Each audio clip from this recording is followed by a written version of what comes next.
Hello दोस्तों, मैं हूँ मोनिका और आज हम सुनेंगे हिंदी विश्व जगत में विशेष स्थान रखने वाली कवित्री, कहानीकार और लेखिका महादेवी वर्मा के द्वारा लिखी गई कहानी गौरा गाय। गौरा मेरी बहन की घर में पली हुई गाय की एक छोटी सी बछिया थी। उसे इतने प्यार और दुलार से पाला गया था कि वह अन्य गौवत्साओं से कुछ विशिष्ट हो गई थी। बहन ने एक दिन कहा, तुम इतने पशु पक्षी पाला करती हो, एक गाय क्यों नहीं पाल लेते जिसका कुछ उपयोग हो। वास्तव में मेरी छोटी बहन श्यामा अपने लौकिक बुद्धि में मुझसे बहुत बड़ी हैं और बचपन से ही उनकी कर्मनिष्ठा और व्यवहार कुशलता की बहुत प्रशंसा होती रही है, विशेषता मेरी तुलना में। यदि वे आत्मविश्वास के साथ कुछ कहती हैं तो उनका विचार संक्रामक रोग के समान सुनने वालों को तत्काल प्रभावित करता है। आश्चर्य नहीं कि उस दिन उनके प्रतियोगितावाद संबंधी भाषण ने मुझे इतना अधिक प्रभावित किया कि तत्काल उस सुझाव का कार्यान्वयन आवश्यक हो गया। वैसे खाद्य की किसी भी समस्या के समाधान के लिए पशु पक्षी पालना मुझे कभी भी नहीं रुचा। बकरी, कुक्कुट, मछली आदि पालने के मूल उद्देश्य का ध्यान आते ही मेरा मन विद्रोह करने लगता है। पर उस दिन मैंने ध्यानपूर्वक गौरा को देखा। पुष्ट लचीले पैर, भरे पुट्ठे, चिकनी भरी हुई पीठ, लंबी सुडोल गर्दन, निकलते हुए छोटे छोटे सींग, भीतर की लालिमा की झलक देते हुए कमल की दो अधखुली पंखुड़ियों जैसे कान, लंबी और अंतिम छोर पर काले सघन चामर का स्मरण दिलाने वाली पूंछ, सब कुछ सांचे में ढला हुआ सा था। गाय को मानो इटालियन मार्बल से तराश कर उस पर ओप दी गई हो। स्वस्थ पशु के रोमों की सफेदी में एक विशेष चमक होती है। गौरा की उज्ज्वलता देखकर ऐसा लगा मानो उसके रोमों पर अभ्रक का चूर्ण मल दिया गया हो, जिसके कारण जिधर आलोक पड़ता था उधर विशेष चमक उत्पन्न हो जाती थी। गौरा को देखते ही मेरी गाय पालने के संबंध में जो दुविधा थी निश्चय में बदल गई। गाय जब मेरे बंगले पर पहुंची तब मेरे परिचितों और परिचारकों में श्रद्धा का ज्वार सा उमड़ आया। उसे लाल सफेद गुलाबों की माला पहनाई गई, केसर रोली का बड़ा सा टीका लगाया गया, घी का चौमुखा दिया जलाकर आरती भी उतारी गई, उसे दही पेड़ा भी खिलाया गया और तो और उसका नामकरण हुआ गौरा। पता नहीं इस पूजा अर्चना का उस पर क्या प्रभाव पड़ा, पर वो बहुत प्रसन्न जान पड़ी। उसकी बड़ी चमकीली और काली आंखों में जब आरती के दिए की लौ प्रतिफलित होकर झिलमिलाने लगी तब कई दियों का भ्रम होने लगा।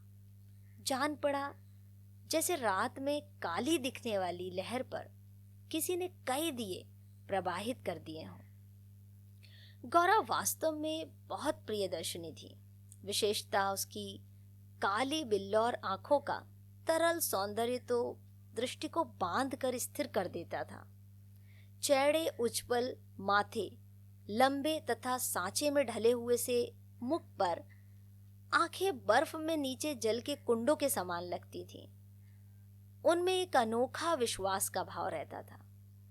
गाय के नेत्रों में हिरण के नेत्रों जैसा चकित विस्मय ना होकर एक आत्मीय विश्वास ही रहता है। उस पशु को मनुष्य से यातना ही नहीं, निर्मम मृत्यु तक प्राप्त होती है, परंतु उसकी आंखों के विश्वास का स्थान न विस्मय ले पाता है और न आतंक। महात्मा गांधी ने गाय करुणा की कविता है क्यों कहा है, यह उसकी आंखें देखकर ही समझ में आ सकता है। गौरा की अलस मंथर गति से तुलना करने योग्य कम वस्तुएं हैं। तीव्र गति में सौंदर्य है, पर वह मंथर गति के सौंदर्य को नहीं पाता। बाण की तीव्र गति क्षण भर के लिए दृष्टि में चकाचौंध उत्पन्न कर सकती है, पर मंद समीर से फूल का अपने वृत्त पर हौले हौले हिलना दृष्टि का उत्सव है। कुछ ही दिनों में यह सबसे इतनी हिलमिल गई कि अन्य पशु पक्षी उसकी लघुता और उसकी विशालता का अंतर भूल गए। कुत्ते बिल्ली उसके पेट के नीचे और पैरों के नीचे खेलने लगे। पक्षी उसकी पीठ और माथे पर बैठकर उसके कान और आंखें खुजलाने लगे। वो भी स्थिर खड़ी रहकर आंखें मूंद कर मानो उनके संपर्क में सुख की अनुभूति में खो जाती थी। हम सबको वह आवाज से ही नहीं, पैर की आहट से भी पहचानने लगी। समय का इतना अधिक बोध उसे हो गया था कि मोटर के फाटक में प्रवेश करते ही वह बां बां की ध्वनि से हमें पुकारने लगती।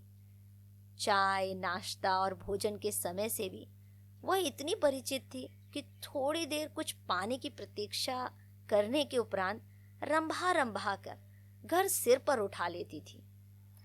उसका हमसे आश्चर्यजनित लगाव मानवीय स्नेह के समान ही निकटता चाहता था। निकट जाने पर वह सहलाने के लिए गर्दन बढ़ा देती, हाथ फेरने पर अपना मुख आश्वस्त भाव से कंधे पर रखकर आंखें मूंद लेती।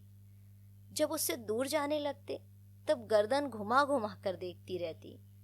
आवश्यकता के लिए तो उसके पास एक ही ध्वनि थी, परंतु उल्लास, दुख, उदासीनता, आकुलता आदि की अनेक छाया छवियां उसकी बड़ी और काली आंखों में तैरा करती थी।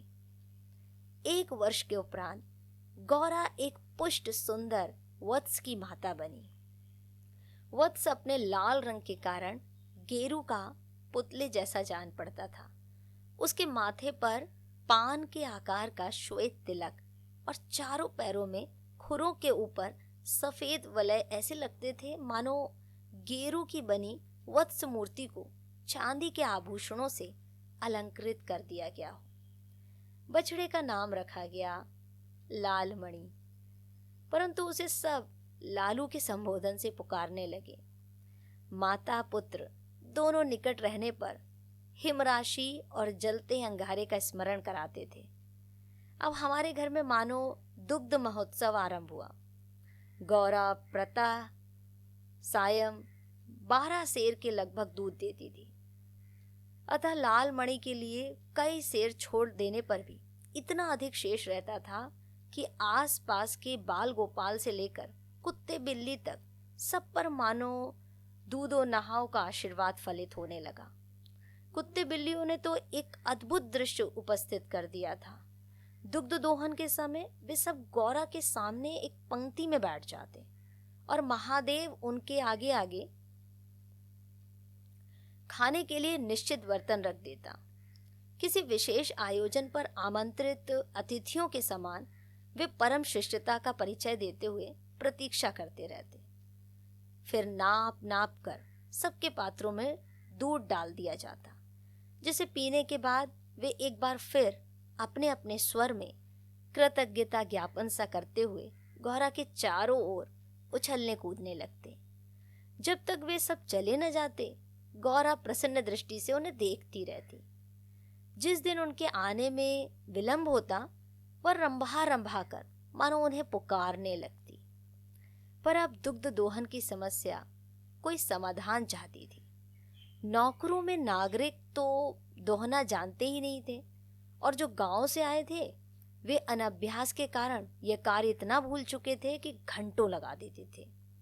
गौरा के दूध देने के पहले जो ग्वाला हमारे यहाँ दूध देता था, जब उसने इस कार्य के लिए अपनी नियुक्ति के विषय में आग्रह किया तब हमने अपनी समस्या का समाधान पा लिया।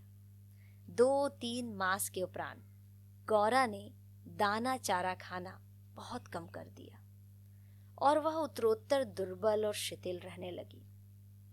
चिंतित होकर मैंने पशु चिकित्सकों को बुलाकर दिखाया।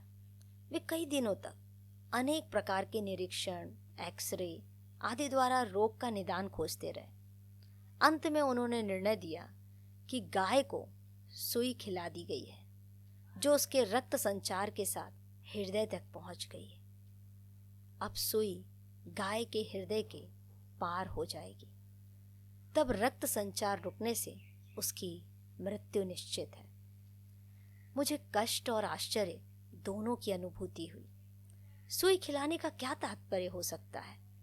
दाना चारा तो हम स्वयं देखभाल कर देते हैं, परंतु संभव है उसी में सुई चली गई होगी। पर डॉक्टर के उत्तर से ज्ञात हुआ कि दाने चारे के साथ गई सुई गाय के मुख में ही छिद कर रह जाती।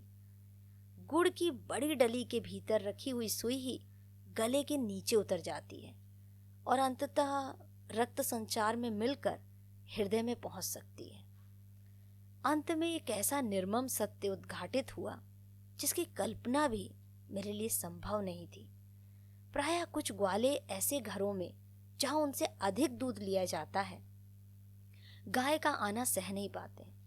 अवसर मिलते ही वे गुड़ में लपेटकर सुई उसे खिलाकर उसकी असमय मृत्यु निश्चित कर देते हैं। गाय के मर जाने पर उन घरों में वे पुनः दूध देने लगते हैं। सुई की बात ज्ञात होते ही ग्वाला एक प्रकार से अंतर्धान हो गया, अतः संदेह का विश्वास में बदल जाना स्वाभाविक था। वैसे उसकी उपस्थिति में भी किसी कानूनी कार्यवाही के लिए आवश्यक प्रमाण जुटाना असंभव था। तब गौरा का मृत्यु से संघर्ष आरंभ हुआ, जिसकी स्मृति मात्र से आज भी मन सिहर उठता है। डॉक्टरों ने कहा गाय को सेब का रस पिलाया जाए तो सुई पर कैल्शियम जम जाने और उसके न चुभने की संभावना है। अतः नित्य कई कई सेर सेवों का रस निकाला जाता और नली से गौरा को पिलाया जाता। शक्ति के लिए इंजेक्शन पर इंजेक्शन दिए जाते। पशुओं के लिए इंजेक्शन के लिए सूजे के समान बहुत लंबी मोटी सीरिंज और बड़ी बोतल भरी दवा की आवश्यकता होती है, और वह इंजेक्शन भी अपने आप में शल्य क्रिया जैसा यातनामय हो जाता था। पर गौरा अत्यंत शांति से बाहर और भीतर दोनों ओर की चुभन और पीड़ा सहती रही। केवल कभी कभी उसकी सुंदर पर उदास आंखों के कोनों में पानी की 2 बूंदें झलकने लगती थी। अब वह उठ नहीं पाती थी, पर मेरे पास पहुंचते ही उसकी आंखों में प्रसन्नता की छाया सी तैरने लगती थी। पास जाकर बैठने पर वह मेरे कंधे पर अपना मुख रख देती थी और अपनी खुरदुरी जीभ से मेरी गर्दन चाटने लगती थी। लाड़मणि बेचारे को तो माँ की व्याधि और आसन्न मृत्यु का बोध नहीं था। उसे दूसरी गाय का दूध पिलाया जाता था जो उसे रुचता नहीं था। वह तो अपनी माँ का दूध पीना और उससे खेलना चाहता था। अतः अवसर मिलते ही वह गौरा के पास पहुंचकर और अपना सिर मार मार कर उसे उठाना चाहता था। यह खेलने के लिए उसके चारों ओर उछल कूद कर परिक्रमा ही देता रहता। मैंने बहुत से जीव जंतु पाल रखे हैं और उनमें से कुछ समय असमय विदा देनी ही पड़ती है, परंतु ऐसी मर्म व्यथा का मुझे स्मरण नहीं है। इतनी हष्ट पुष्ट सुंदर दूध से उज्जवल गाय अपने इतने सुंदर चंचल वत्स को छोड़कर किसी भी क्षण निर्जीव और निश्चेष्ट हो जाएगी, ये सोचकर भी आंसू आ जाते थे। लखनऊ, कानपुर आदि नगरों से भी पशु विशेषज्ञों को बुलाया। स्थानीय पशु चिकित्सक तो दिन में 2-3 बार आते रहे, पर किसी ने ऐसा उपचार नहीं बताया जिससे आशा की कोई किरण मिलती। निरुपाय मृत्यु की प्रतीक्षा का मर्म वही जानता था, जिसे किसी असाध्य और मरणासन्न रोगी के पास बैठना पड़ा हो। जब गौरा की सुंदर चमकीली आंखें निष्प्रभ हो चलीं और सेव का रस भी कंठ में रुकने लगा, तब मैंने अंत का अनुमान लगा लिया। अब मेरी एक ही इच्छा थी कि मैं उसके अंत समय उपस्थित रह सकूं। दिन में ही नहीं, रात में भी कई कई बार उठकर मैं उसे देखने जाती रही। अंत में एक दिन भोर को 4 बजे जब मैं गौरा को देखने गई, तब जैसे ही उसने अपना मुख सदा के समान मेरे कंधे पर रखा, वैसे ही वह एकदम पत्थर जैसा भारी हो गया और मेरी बाह पर से सरक कर धरती पर आ गया। कदाचित सुई ने हृदय को भेद कर बंद कर दिया। अपने पालित जीव जंतुओं के पार्थिव अवशेष मैं गंगा को समर्पित करती रही हूँ। गौरा को ले जाते समय मानो करुणा का समुद्र उमड़ आया, पर लीलामणि इसे भी खेल समझकर उछलता कूदता रहा। यदि ये दीर्घ निविश्वास का शब्दों में अनुवाद हो सकता तो उसकी प्रतिध्वनि कही गई, आह मेरा गोपालक देश। दोस्तों, अभी आप सुन रहे थे महादेवी वर्मा के द्वारा लिखी गई ये कहानी गौरा। यदि आज की कहानी आपको अच्छी लगी है तो इसे लाइक कीजिए, शेयर कीजिए, और आपको कहानी कैसी लगी है मुझे कमेंट करना बिल्कुल ना भूलें। और ऐसी ही सुंदर प्रेरणादायक कहानियों को सुनने के लिए मेरे साथ बने रहिए और इस चैनल को भी सब्सक्राइब कीजिए। सुनते रहें कहानी मोनिका की जुबानी।